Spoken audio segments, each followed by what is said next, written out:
My name is Andrew Ballard, and I'm co-owner with Camp Creek Native Plants with my father, and that's where we're at today. I was going to speak to y'all about foraging, especially springtime foraging, and really what got me into foraging.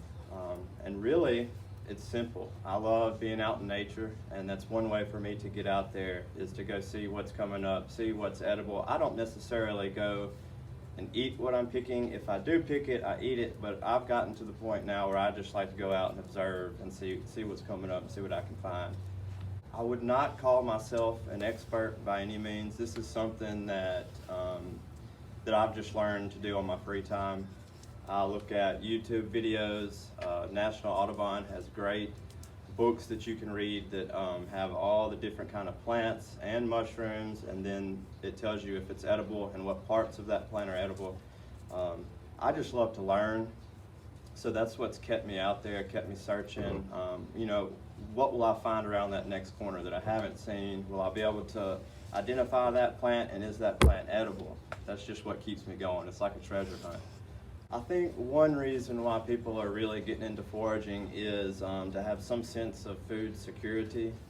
I think that it's a good idea for all of us, whether you're eating the food or not. I think it's a good idea to have the knowledge to be able to look at something and tell, oh, that's edible or that's not edible. I think it's just a good option to have. I'm not a doomsday type person. I'm a very positive person. So that's not what got me out there, the idea of there being a scarcity of food, but there's a lot of people who do think that that's a problem in the future, a scarcity of food, and so they want to know what they can find in their backyard and what they can eat in their backyard. Not only that, but a lot of these plants, the pharmaceutical companies gather their medications from these plants. Most of these medications that are being made aren't totally synthesized 100%. They're finding a compound in a plant, or they find a compound in a mushroom, and then they extract that compound and then do what they do to make it a more sellable product. A lot of this stuff you can find in the woods in your backyard that have these chemicals in them. However, you do need to have the knowledge on how to properly use these plants that may contain some medicine. It's not something you just want to go out there and start picking stuff and eating it. That's not how I would go about it. What I like to do is find the plant, identify the plant, and then Google from there, is this edible? Maybe talk to somebody that has eaten it in the past, how did it treat them? Because even some edible mushrooms, not everybody can eat. So it's really, you just kind of have to test and see. And so what they say is whenever you're foraging for wild food, just eat a little piece. If you have a mushroom, say a morel mushroom, and they're pretty easy to identify, but that's one of the mushrooms that some people get sick and some people don't. So really it's a good idea to eat a small portion, see how that treats you. If it makes you upset to your stomach, then you may not be one of the people that can ingest that food.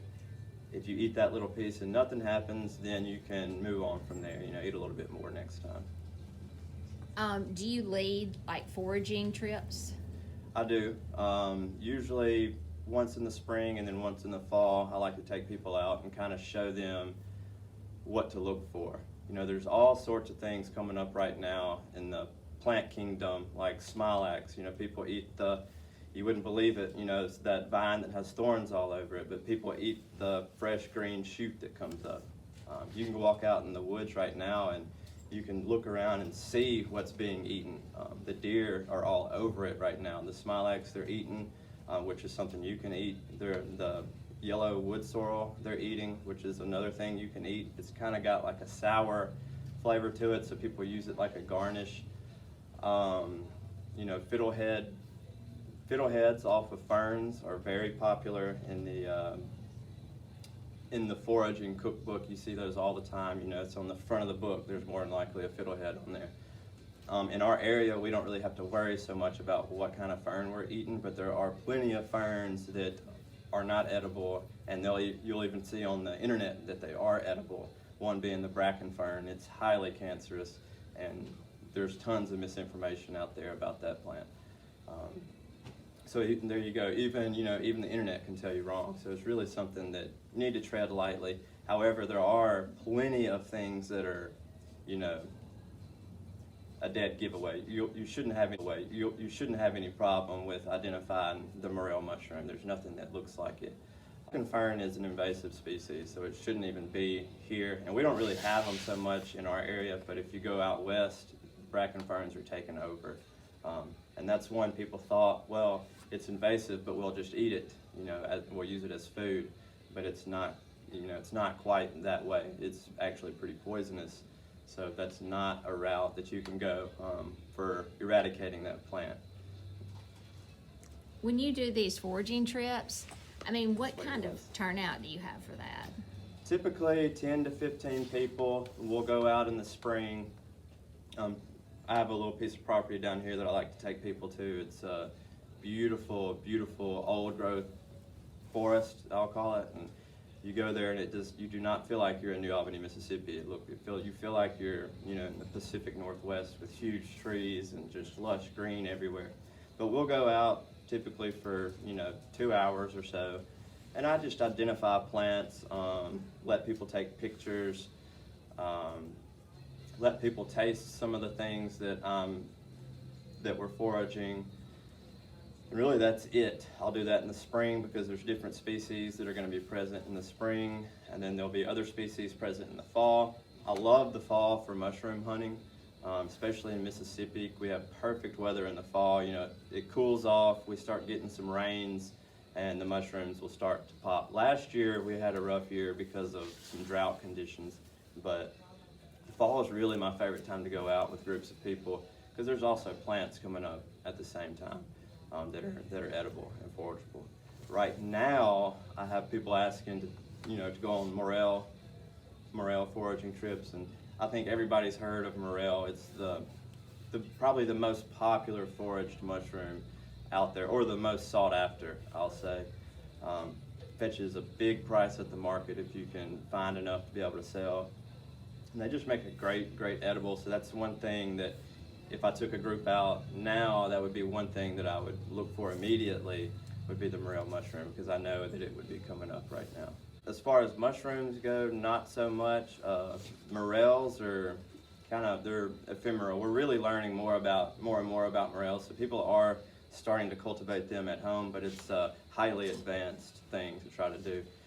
What you could do is, if you find a log that's, that has oyster mushroom growing out of it, and you positively identified that as an oyster mushroom, sure, you can take that log home, take it with you, put it in the shade, make sure that you're watering it, make sure you're taking care of it. I tend to shy people away from doing that, to be honest, because what typically happens is the person takes that log from the woods, they take it home, and then they forget about it. And when you've just taken a major food source out of the woods and wasted it, you can go out in the woods right now and watch the squirrels pick mushrooms and hang them up in the trees to dry. It's the first source of protein really available for them at this time of the year. And so for you to steal that from them in that way, I'm not against foraging mushrooms and cutting them or picking them and eating them and take them home with you. But if you're taking a big log out of the woods, I promise you that squirrel knows that mushroom grows on that log every year. And so if you learn that mushroom grows on that log every year, why not just go visit that log every year instead of taking it home with you? Because the squirrels know, the deer know, we're not the only ones out there foraging, and they have a better idea of the time that it's going to come up. They're waiting on that food source. And so I kind of shy away from digging plants, especially. Don't dig. Wait till the fall for seed, or come to Camp Creek and buy some plants that we've grown from seed. I just shy away from that. If you tell one person, yeah, it's fine to go dig this up, then everybody and their uncle will go and dig that plant up. And we really need to keep the food in the woods.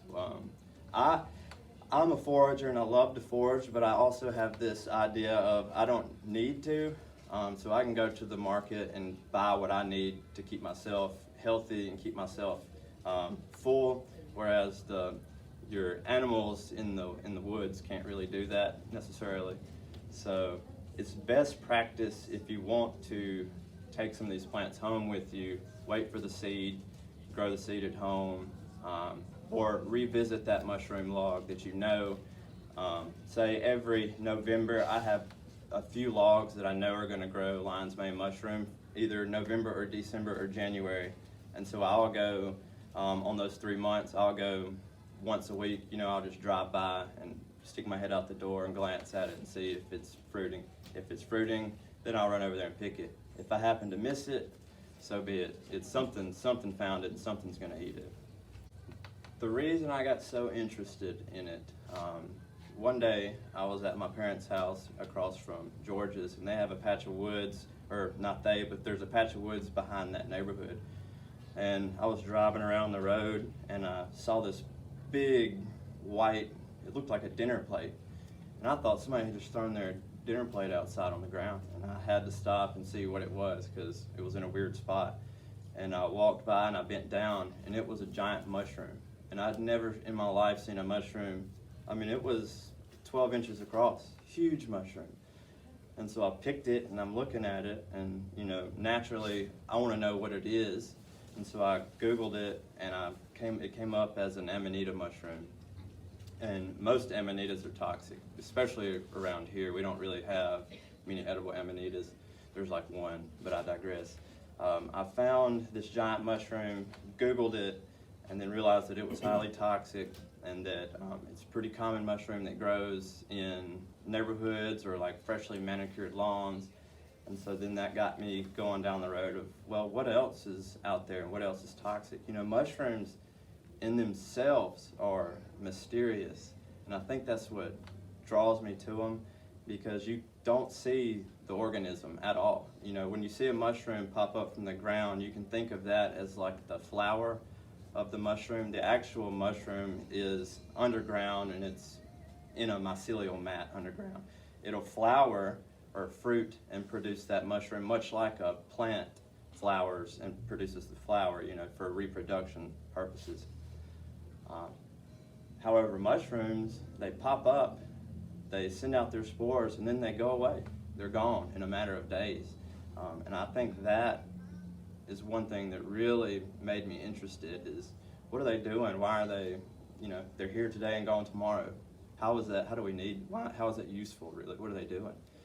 And then I just dove off into a wormhole and learned that they're coming up in the spring, summer, or fall. The mushroom, it'll send out its spores to reproduce, and then it goes directly back into the ground, because that's how it preserves all its energy. If the largest living organism on the planet is a mushroom that grows out in Oregon. I think it's like 2,000 square kilometers in size. Massive, massive. And it's a honey mushroom, and it is currently growing towards the redwood forest, and people are like, oh, we got to do something, we got to stop it, but that's something, I don't know if that can be stopped, and I don't know if we need to stop that, but they're just mysterious, and I love to find things. And so when I go foraging and you see something from far off, or even before you've seen anything, you have an idea of where you might find that mushroom. Say morels, you're going to be looking for ash trees and elm trees, so therefore you need to know what an elm tree looks like, you need to know what an ash tree looks like. You need to know that morels aren't going to fruit unless the soil is at least 50 degrees Fahrenheit, so you need to know what your soil temps are at. And for that to happen, we need to have nights in the 60s solidly, or nights in the 50s at least, which we've had, so morels are starting to pop up. There's just so many little nuances that are just very interesting to me, and I love to learn the way the world works, and why we need mushrooms. And what I have learned in this process is that none of this would be here without mushrooms. Fungus is, they break down the soil, and the soil is what brings life to the planet. So if you want to take a step back, mushrooms do that. Without the mushroom, then plants aren't able to take up the nitrogen that's in the soil, because what the fungus does is it breaks down that nitrogen into a usable medium for the plant to uptake. So without the mushroom, the plant doesn't live. And you can actually, they've taken like cross sections of plant roots, and there are more fungal cells in the plant than there are plant cells. which is kind of crazy to think about. So there's a mutual relationship. The fungus feeds the plant, and the plant feeds the fungus, and so one cannot live without the other. Very interesting. What if you had a wooded area that you wanted to start certain mushrooms in? Is that advisable or doable? Yeah, you could do it especially with something like an oyster mushroom. If you have, the only thing with that is that you have to inoculate a fresh tree. So it would have to be something that you timed either after a storm. You've got about 2 weeks, where if you had a tree blower over in your yard, you've got about 2 weeks to get to it before all the other fungus that's floating around gets to it. If that fungus gets to it first, then you have no chance of successfully growing the fungus that you want to grow on that log, because you got to think there are so many spores floating around that. So when you inoculate a mushroom log with, say, we're going to say oyster mushroom, you're hammering in that mushroom mycelium, which is the body of the mushroom, and you're hoping that that mycelium will devour the log before anything else does. And so if you've waited over 2 weeks, then more than likely other fungus is already pretty much ubiquitous throughout the log. You might not see it, but it's there. And so when you go and try to inoculate oyster into that log, it's going to get outcompeted by what the fungus that's already there. So if you wanted to do this in the woods, what I do is I cut a tree down that's suitable, typically like a hardwood or an oak tree. I look for one 6 to 8 inches, smaller tree that I can handle, and then you would cut that down. At that point, you wait about a week and a half, 2 weeks, and then you inoculate it. You have to wait 2 weeks so all the sap that's running kind of gets out of the log, because the sap has a bunch of antifungal properties. You know, trees are fighting against this as part of their life, is they're fighting against having fungus inside of their wood, because that deteriorates their wood. So they have all kind of antifungal, antibacterial properties that you have to wait for that to kind of die off in a log. If you wait too long, other mushrooms get it, and you won't be able to grow what you're wanting to grow. But yeah, it's very possible. I would start out with something like an oyster mushroom, or a lion's mane mushroom, or a reishi mushroom, something like that. Is that why they're trying to stop that giant mushroom from growing? They want to stop it because we love the redwoods so much. Really just for, and it would hurt me too to see the redwoods go. But you know, if it's a natural process, if it's going to happen, it's going to happen. They don't want it to happen because it's a huge tourist attraction, bringing lots of money to the parks for you know, those huge redwoods bringing lots of money. Not only that, and they're beautiful. We need the redwoods. They're quintessential to that ecosystem. You know, on the West Coast, they're thousands of years old trees, old growth trees, which support who knows how much life. And so, yeah, there are reasons to be kind of worried about it. However, I'm a firm believer that our planet has checks and balances, and as long as we're not throwing those off too far in one direction, it'll figure itself out. Redwoods have been here for a millennia. I don't think that mushroom is going to do anything really that bad to them. If anything happens to them, it'll be our doing, the redwoods for sure. I still do personally. I grow shiitakes for myself, and I do some log workshops where I'll go and I cut the tree down for you. I prepare the mycelium, the dowel plugs for you. They call it spawn. And then we'll have a workshop where I have all the materials needed, and the person comes and they make their own shiitake log, and you put wax on it to make sure that it's sealed so nothing else can get in there. But as far as doing it for the public, I've kind of stopped doing that. My focus right now is with Camp Creek and growing the plants. But you know, that information's out there. YouTube is a great tool. It's where I learn pretty much everything, Google and YouTube. And you can watch, there's thousands of videos of people inoculating shiitake logs, and they'll tell you exactly how to go about it. It's really fun to do.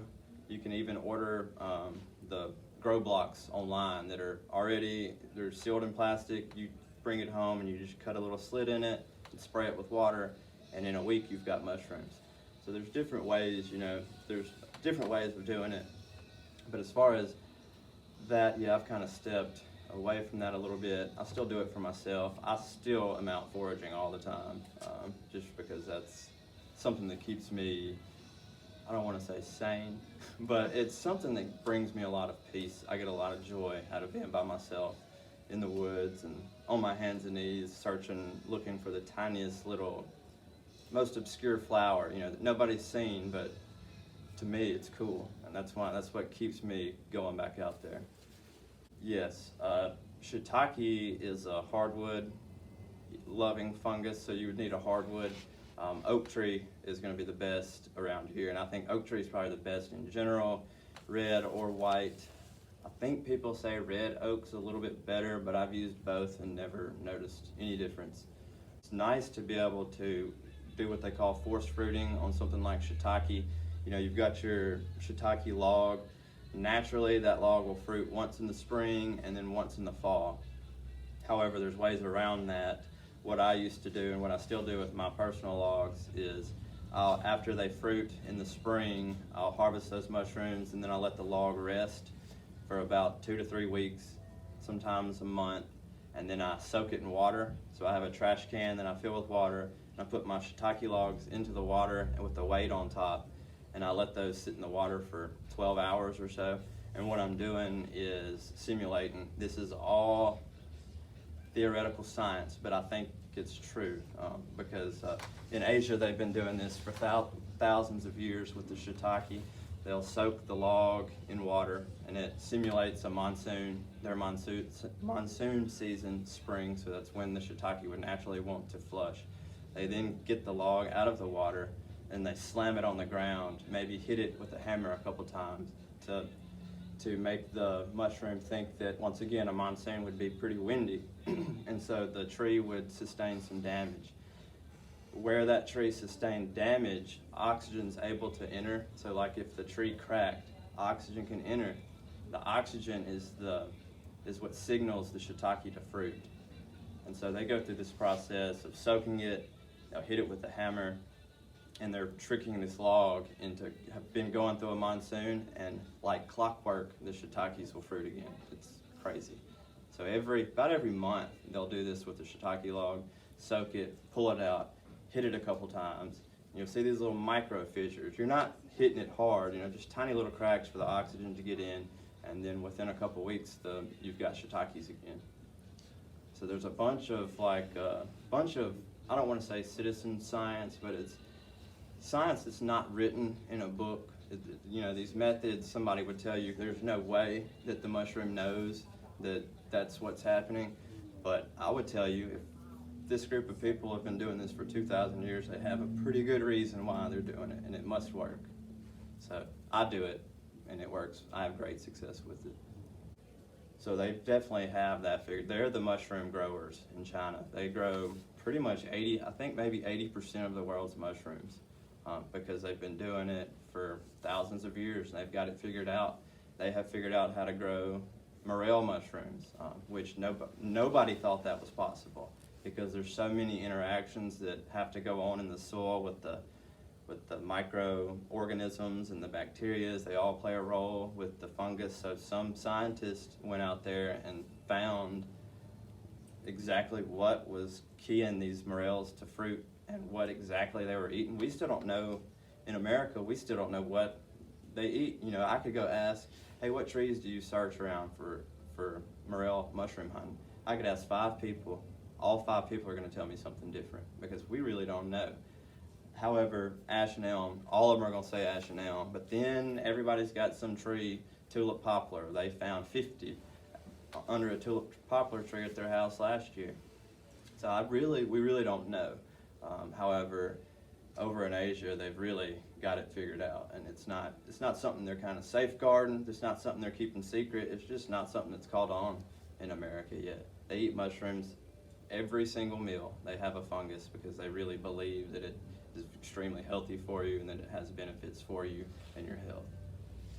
And I do too. Mushrooms are one of the few compounds where you can find this molecule called a beta-glucan, and beta-glucans are being studied intensely right now by us in the West for fighting cancer, fighting tumors, because some of these mushrooms can persist on the side of a tree for 10 years, never deteriorate, never degrade, no algae will grow on them, nothing will grow on them. So there's something in the mushroom itself that's able to keep disease away and to fight outside forces, other fungus, other bacteria, and they're actually finding that there's some truth to that within our Western medicine. So people are eating. I know Paul Stamets, he's a big mushroom guy.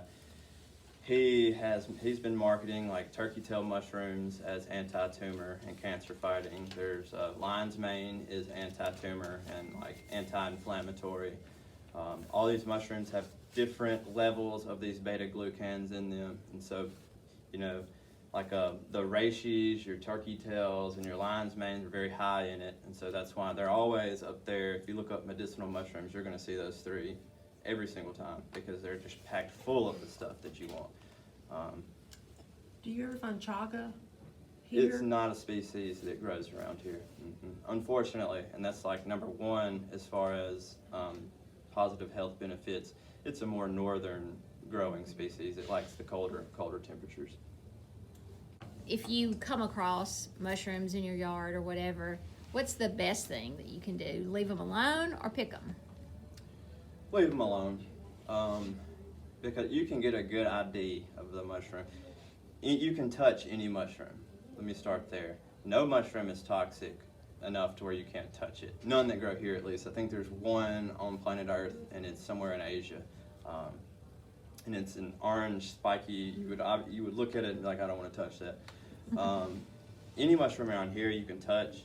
You can actually taste any mushroom. That's kind of a weird topic, but you can even, the Amanita bisporigera, the most toxic mushroom we have in our area, I could take a bite of that mushroom, chew it up, really get a taste of it, and then spit it out. I'll be fine. It's the actual ingestion of, so if I were to swallow even my spit that was created in that process, that would be toxic. But you can get a taste, you can get the flavor of any mushroom by doing that and then spitting it out. So that's one thing, you know, that would do if I took somebody foraging. I would have them taste different mushrooms, you know, that I know aren't toxic, so it's not going to hurt them if they do swallow. But it's just something, it's interesting. I smell them, bend down and smell a mushroom, because your smell is your number one memory indicator. So your memory is, if you smell something, think about it, it can take you back to a 5-year-old memory, just a smell. And so when I walk into the woods, I'll bend down and smell the mushroom.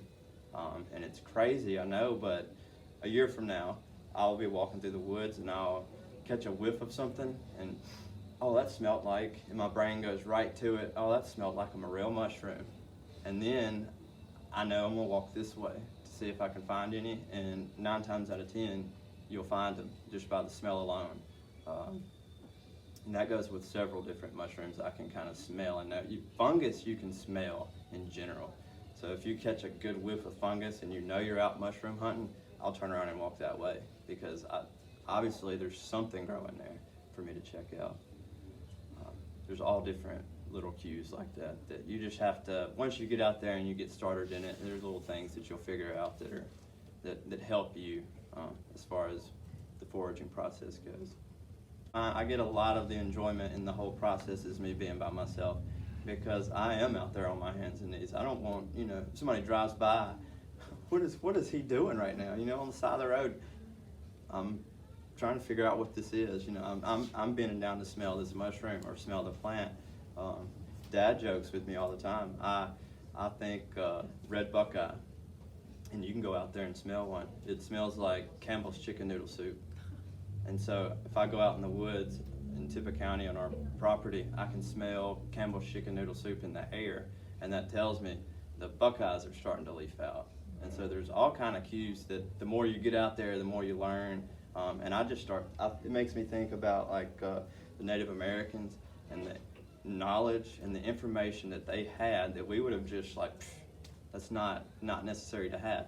Today's day and age, maybe not, but I go back, I think about it, like they were doing that. They were smelling the mushroom. They were smelling this because they didn't have the internet. That was one way that they could learn something, remember something, and so they're doing all that. So I like to be by myself when I'm out there. I don't know. It's not weird, but some people might think it's weird. You know, I'm even out in my front yard on South Central on my hands and knees looking at if I have plants out there, you know, it's all native, and I have hundreds of different flowers that come up out there. I'll be on my hands and knees with my phone trying to get the perfect shot of the flower, and there's cars driving by, you know, in the back of my head. I'm like, that kid, they think I'm crazy or I'm weird, but so be it. So be it. So you can even do that, and you don't have to go out into the woods to do this. Oh no, I brought right here a couple species that are probably in your yard right now. Let me show you. Can you see that? Yeah. The flower, the leaves, the stems, and the tuber of this plant are all edible, 100% edible plant. This is Spring Beauty. So you probably have this growing in your lawn right now. You can eat, like I said, the flowers edible, the entire plant. And actually down here, I don't know if you can see it. Down here, there is a solid, this is solid, and it tastes like a peanut. And this is one of the main things, we were just talking about Native Americans. This would have been, right now, this would have been number one on their plate, or number one food source. Because, you know, with enough of these, you've got mashed potatoes, pretty much. Or with enough of them, it tastes just, I'm not gonna eat it, but, you know, they'll cook them down, boil them to make mashed potatoes, roast them to make a peanut, and it actually does taste like a peanut. So and you can look out here in this field, they are everywhere. It is a solid mat of this white and pink flower right now, and so you can imagine, yeah, that's something they would have been all over, because it's really easy to forage, it's really easy to identify, and the whole thing's edible. And it is packed full of vitamin A, vitamin C, vitamin K, vitamin E. Pretty much all the vitamins that are necessary for life are in this one plant. And then the one that gets sprayed out of your yard, that's a common weed that gets sprayed out of people's yards. Why? I don't know, because even the foliage looks like grass. And so when you mow your yard after spring, you'd never see this plant because the leaves look like grass. This is a dandelion, which I know everybody is familiar with. Once again, this whole plant is edible from the flower to the roots. Dandelions have big, thick, juicy roots. And people actually will brew the roots down in water and use it as a coffee substitute. There's actually a good bit of caffeine in the root of this plant. So that makes me, I like to think about, you know, how a Native American what they would have done with this, you know, and I can picture them before a hunt waking up and boiling some dandelion root and taking big glugs of dandelion root juice and then going out there all hyped up on dandelions, you know, hyped up. It'd be nothing like our coffee, a dandelion. Coffee is way more caffeine than this, but to them, that's what they had. And so you know they had to get some kind of feel-good energy out of it, and then they go hunt. I kind of like to tie things in like that. My imagination goes crazy. It's a great idea to know, like, to go out there and be able to identify and then be able to cook it in a way that you can palate it, because that's a lot of the problem for me. Some of these things people are cooking are just very strong flavored, and that's all I can taste in it, you know. Like chickweed's pretty strong to me, so whenever somebody makes like a chickweed pesto, I know immediately I'm not gonna like it, really, because of the strong green flavor that it has. The button mushrooms from the grocery store, don't get those, because new studies are coming out and saying that they're highly cancerous. Really? Mm-hmm. If you're a button mushroom eater, it might be worth looking into that. That's gonna be different from portobello's, right? It is a portobello. Oh, okay. Which is, it's on the hush hush right now because I don't know if you've watched that documentary with Paul Stamets in it, and in the middle of it he says, I can't talk about this because that's what it is. It's cancer-causing agents in button mushrooms, and then the portobellos that are being sold are like, have very high levels of hydrazine, something that's very cancerous in it, and they're trying to keep it hush hush because you can cook it at a certain temperature to get rid of most of that. But you find these at salad bars. People are eating them raw. You never eat any mushroom raw, ever. It doesn't matter what kind of mushroom it is. You're not supposed to eat it raw. You can eat, there's like one or two that you can eat raw, but for the most part, like a button mushroom, if you feel that stem and it's real hard, you definitely don't want to eat that because your stomach cannot break down uncooked fungal cells. It just can't do it. So it's going to give you stomach upset or cancer. Wow. Wow. For one, there's not many people growing natives. Most nurseries are growing ornamental, Chinese, Japanese, landscaping plants. So off the start, you're just not going to find them. Was really what got us into this business was we were having a hard time sourcing these plants. We were like, well, we'll just grow them because that's the only way we can get them. Growing from seed or from plug. And it would shock you. If you tried to Google native nurseries near me, we would be the only one that popped up in probably like a 300-mile radius, which is not a good thing.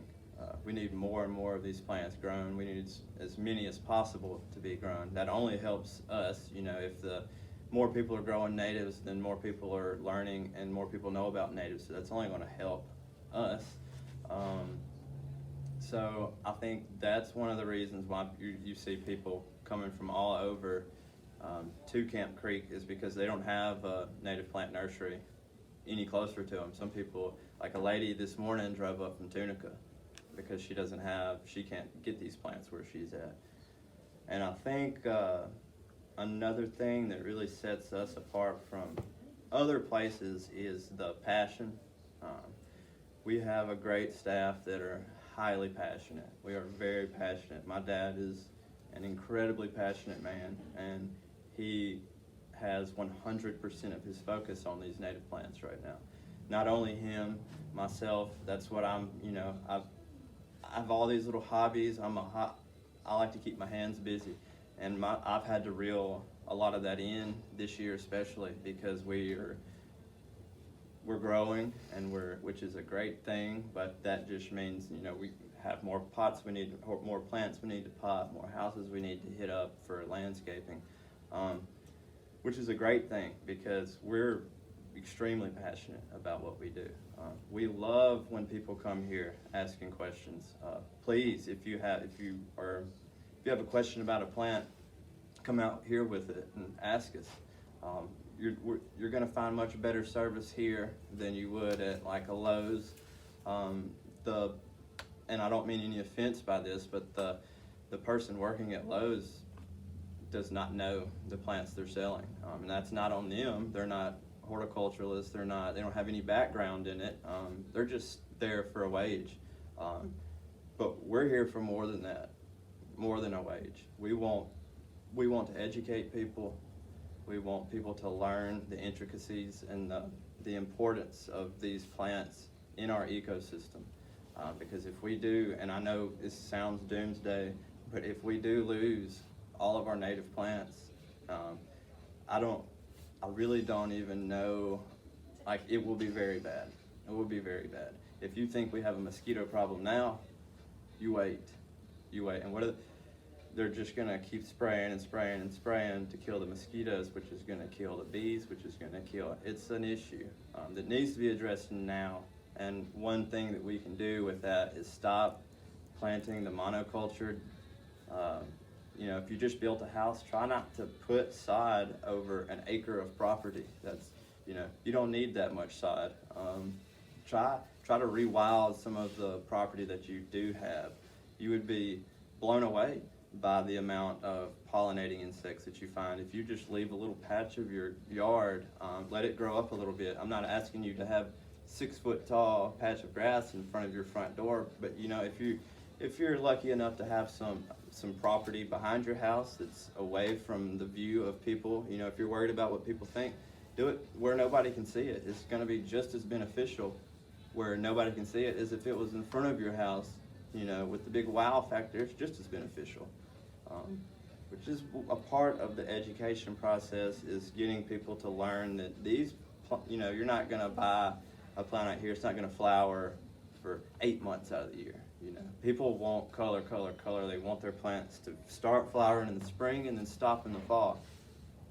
When our native plants, not realistic, for one. Our native plants are way more intelligent than that. Our plants are smart enough to know they need to come up, they need to flower, they need to set seed for next year. That's intelligent, in my opinion. If a plant, if you have something out here that's blooming for 8 months out of the year, well, it's never made any seed, and so it's pretty much killing itself. If you want to think of it that way. So it's important to educate people on why some of a lot of them are beautiful plants. The majority of them are, but there are some species, that we're saying you've got to plant this, you've got to plant it, and the homeowner or somebody else might look at it and be like, that's not very attractive. We are worried about attractiveness to other people, but that plant may be the most attractive thing a bumblebee or a hummingbird has ever seen, but to you it's like, meh, it's red, that's it. It is what it is. We got to try to move away from just pleasing ourselves with the ecology, because we're not the only ones who use it. If you want your kids, grandkids to be able to enjoy the same Mississippi that you enjoyed, then it is imperative to keep these plants, to get them out there. I'm not asking you to plant 100% native at your house, but if you have a space for a pollinator garden, think about it. It is so fun to watch. If you have kids, very educational for kids to be able to go out and see this is blooming at this time. These insects need this plant to live. If they don't have it, they're gone. And that's with a lot of our native insects either feed or lay eggs on a single species. So if we remove that species, we are effectively removing a species of insect that relies on that plant. It's all interlinked. It's all tied together. And it's important that people know that. The earth it's not just for us. We are the stewards, but we're not, we are not doing our job when it comes to the stewardship. We're doing what we want to see, which is, there's going to be groups of people who always do that. But I think it would be good if some of the people that are on the fence, learn that it's not all about you. Sorry, that we're planting things that are beneficial to us, yes, but also to the local ecology, and that's really the main thing, the main reason Camp Creek's here. Everybody loves beautiful plants, so yeah, we've got lots of beautiful stuff out here, but it's not only beautiful to you and me, it's beautiful to the bumblebee that's crossing by, the hummingbird that crosses over. These plants are snapping necks when it comes to butterflies, hummingbirds, and bees. They're snapping necks. They're going to stop and feed off that plant. Where I challenge you to look at like a limelight hydrangea. Count how many insects are on that limelight hydrangea. Just one flower head. Count how many insects are on it. And then drive out here and count how many insects are on a coreopsis flower that's 1/50th the size. There will be 50 times the amount of insects on this small flower than that limelight, because they know what that is. They know what it looks like, and they know the benefit, and they know what they can get from that. Whereas the limelight, they've never seen that in their life. They don't know what that is, and they didn't evolve alongside that, so they're not going to go visit that plant, effectively removing a food source for them. So just give it some thought. If you're going to be planting anytime soon, kind of give it some thought, do some research. I promise you it will blow your mind if you really dive off into it and you start learning about the larval connections, the host connections to different species. you learn that, and it's hard not to want to go and plant something and watch. You know, it's so fun to plant milkweed, watch the monarchs come, lay the eggs on the milkweed, and monarchs are the poster child.